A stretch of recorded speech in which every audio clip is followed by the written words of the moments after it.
Hello guys, so dito nga pala sa problem mo natin, check natin kung even ba or odd, okay? So, yung una, syempre, the function. Check even or odd nga, di ba? Number. So, check if a number is odd or even. If the number can be divided by 2, it returns 1 or even. Otherwise, it returns 0 or odd, di ba?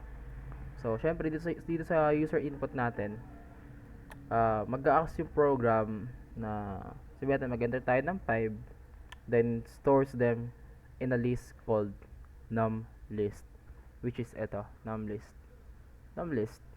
So, dito tayo sa num list. Syempre, may loop tayo dyan. Loop and counting. Okay? So, dito naman sa loop and counting, using a for loop, the program checks each other number in the list. If the function says the number is even, it increases the even. So, if not, it increases the odd counter. So, ito nga, output natin, di ba? 3, mag-enter daw tayo ng hanggang 5. So, 3, 1, 4, 8, 3. So, lumabas na even is 2. Lumabas ng 3 is odd. So, ito nga.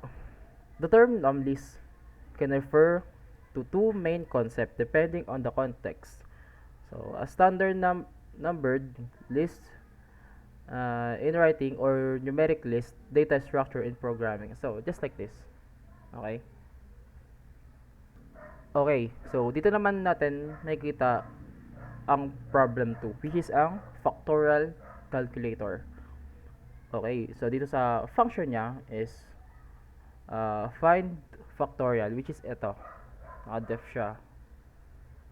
So, itong find factorial na to, kina-calculate niya yung mga factorials of a number. Okay? So, factorials means multiplying a number by all the numbers before it. Okay? So, syempre, onti lang yung code natin. So, dito tayo sa looping.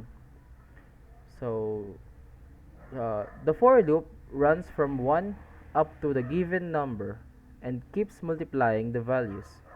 Okay? So, nag-multiply na yung values, which is ito. Yan na yun. So, siyempre, sa sa user input natin, so, the user enter a number, and the program sends it into the function. So, ganun siya, babalik. Okay? Dito pala. Ganun siya. So, ayun na, tingnan mo yung output. So, the program prints the factorials with clearly on the screen. So, ayun na, yung user input natin is 7. So, factorial number niya is 5040.